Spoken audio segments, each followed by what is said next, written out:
RIMURU Go Back in Time by Rimu-chi. Set up for what? Third-person POV. In the Kingdom of Tempest, under a vast night sky blanketed with stars, a majestic white castle stood as a symbol of power and beauty.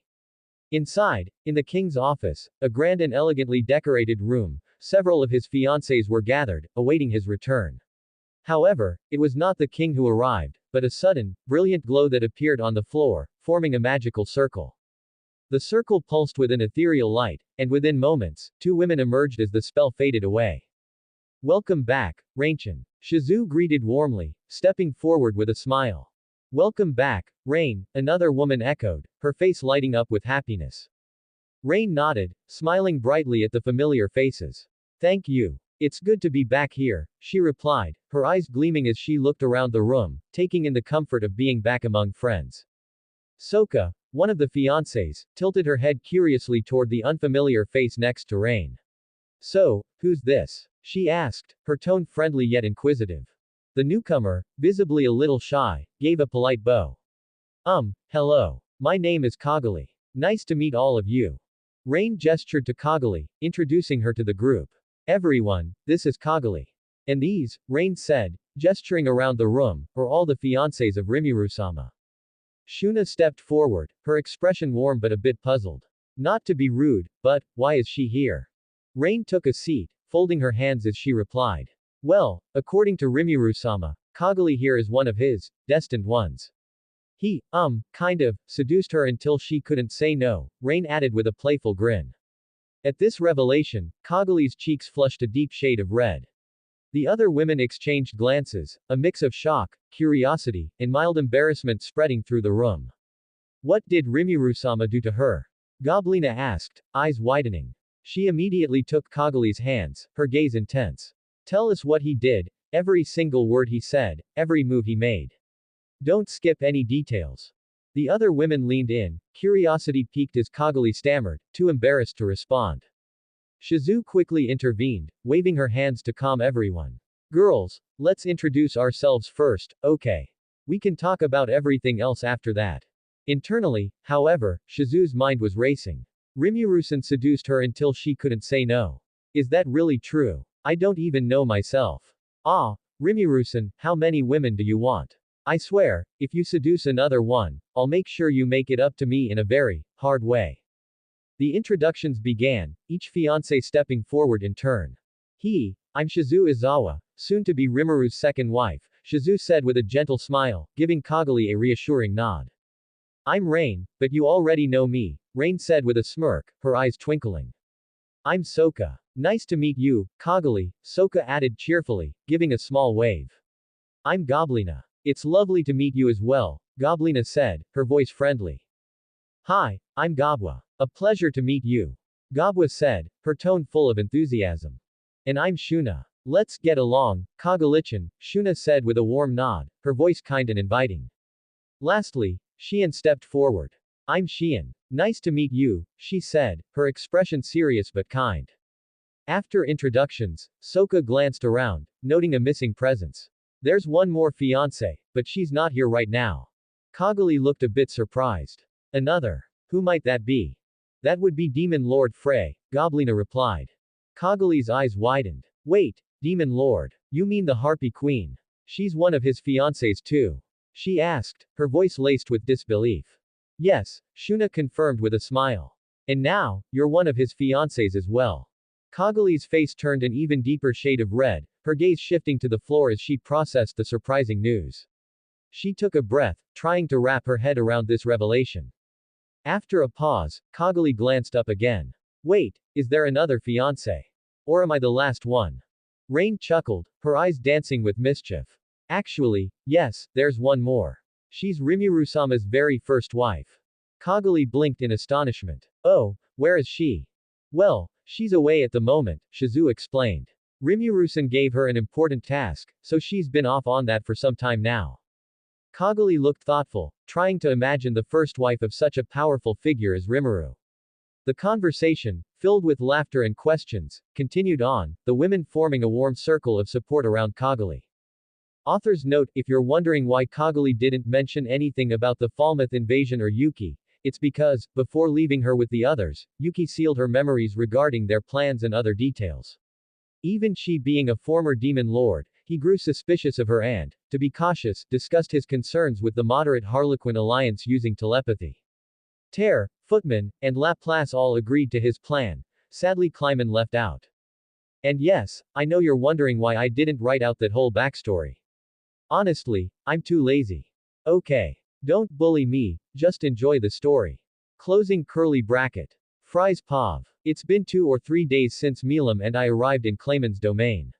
Why are we here? Well, Milim has a plan, a prank, actually. And the target? None other than my future husband, and her uncle, RIMURU, of course. When we first arrived, Kleiman bombarded us with questions. Why are you stay in Tempest, Frey? What business do you have in Tempest? He questioned me, his suspicious eyes watching my every move. I'm just gathering information, I answered simply, keeping my tone neutral. To my surprise, he accepted my answer without further questions. Then, unexpectedly, Kleiman asked me for a favor. Frey, could you put this on Milim? He asked, holding out a delicate-looking necklace. I blinked, taken aback. A necklace? What is this? He smirked, a glint of malice in his eyes. Yes, and no. It's more than a necklace. This artifact allows me to control Milim, like a puppet. I have a brilliant plan for my evolution, he explained, his voice dripping with ambition. Once it works, I'll finally be able to destroy that Majin named RIMURU Tempest and his little nation. Hearing his words made my blood boil, but I kept my expression neutral. Little did he know, Milim had already come up with a counterplan. RIMURU is strong, stronger than Kleiman could imagine. Fine. I'll help, I said, forcing myself to smile as I accepted the necklace from him. Satisfied, he left to attend to his plans. A short while later, Milim found me. Frey. How's the plan going, Noda? She whispered with an eager smile. I filled her in on Kleiman's intentions. She listened, her eyes narrowing as she absorbed each detail. He wants to control me. Ha. He's got another thing coming, she chuckled, then flashed me a wicked grin. Alright then, time to act. I'll pretend to be under his control and make this prank even more fun, Noda. Milim put on the necklace, dimming her aura and lowering her power to make it appear that Kleiman's plan had worked. Soon enough, Kleiman returned. Is it working? He asked, eyeing me. I nodded. Yes. Just as you wanted. Kleiman turned to Milim, who stood motionless, staring blankly ahead. His eyes gleamed with triumph. That's what I want to see. Milim the Destroyer, under my control. He laughed maniacally. With her under my command, not even Guy Crimson will dare to defy me. To test his power over her, he raised a fist and punched her arm with all his might. The result? His own hand broke with a sickening crack. He yelped, clutching his fingers as they quickly healed. HMPH, he muttered, hiding his embarrassment. No matter. Milim, this is my first command. In 1 month, you will go to Eurazania. Declare war on Carrion. Kill him. Destroy the entire Eurazania kingdom. I felt a chill run through me. Is he insane? Kleiman left, chuckling to himself, leaving me and Milim alone. Once he was gone, I turned to Milim, concern in my voice. Milim, are you really going to do that? Destroy Eurazania and kill Carrion? She scoffed. What? No way, Noda. I don't want to kill Carrion. But we can put on a good show for Kleiman. We'll hide Carrion somewhere safe, and you'll help, right? I smirked, nodding. Of course. I don't have any issue with that. Milim's eyes sparkled mischievously. Perfect. This is gonna be fun, Noda. She declared with a laugh. And so, our plan was set. Kleiman thought he was the one pulling the strings, but he had no idea the game Milim was really playing.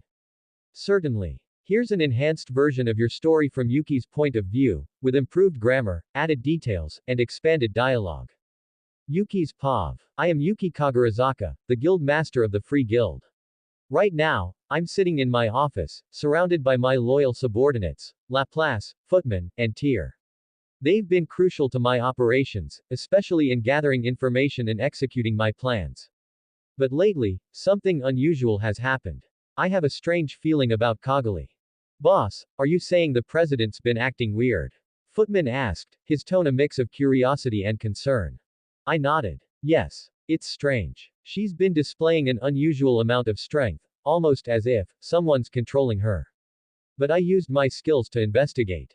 There's no sign of mind control or anything like that. So that's why you sealed her memories? Tyr asked, her voice sharp and direct. I nodded again. Exactly. Just to be safe, I erased her recent memories. I couldn't take the chance. Laplace rubbed his chin thoughtfully. No way, are you suggesting she'd betray us? Maybe she has her own plan. I let out a sigh. Honestly, I don't know. But I had to take precautions. Footman leaned forward, his eyes gleaming with interest. So, what's our next move? I glanced around, making sure I had their full attention. Tell me, did you find any information about that Majin, RIMURU Tempest? Ter was the first to respond. We've gathered quite a bit on him, boss. He's stronger than anyone we've seen so far. Way stronger. Footman added with a laugh, yeah. He defeated the catastrophic class Charybdis like it was nothing. Just snapped his fingers, and poof. Charybdis was gone. My eyes widened. What? How's that even possible? Laplace chimed in, his tone serious. Apparently, Charybdis came back as a catastrophic class threat, not just a disaster class 1. Even Demon Lord Milim Nava couldn't leave a scratch on it. But RIMURU. He erased it with a flick of his fingers. Is that what you say to me, right? I sat back, processing this. RIMURU's strength was beyond what I had anticipated. If that's the case, we'll have to be extremely careful from now on. Laplace gave a nod, adjusting his mask. Understood, boss. I'll keep gathering information and update you if anything new comes up. For now, I'll take my leave. With that, he disappeared from the room. Footman and Tyr exchanged glances before Ter looked back at me. We'll be off as well, boss. Let us know if you need anything else. Of course, I replied as they exited. Once I was alone, I leaned back in my chair, considering my options. This unexpected strength of RIMURU's was troublesome, but it also presented an opportunity. I'll need to report Shizu-sensei's death to Hinata, I murmured to myself, a slight smirk forming on my lips. And I'll make sure she knows about RIMURU. Let's see how she reacts to that. As I shifted my gaze to the window, my mind wandered to the kingdom of Tempest and RIMURU himself. His power was undeniable, but if I could play my cards right, I'd find a way to tear his kingdom down. Piece by piece. Just you wait, RIMURU, I thought, determination burning within me. No matter how powerful you are, I'll destroy you in the kingdom of Tempest. With that, I turned back to my desk, ready to continue my work. The game had only just begun. Velzard, S.Pav. In the icy halls of my castle, a cold silence reigned, yet my thoughts burned with an unfamiliar warmth. My mind wandered to a mysterious figure, a being called RIMURU. His mere existence puzzled and captivated me in ways I couldn't fully comprehend.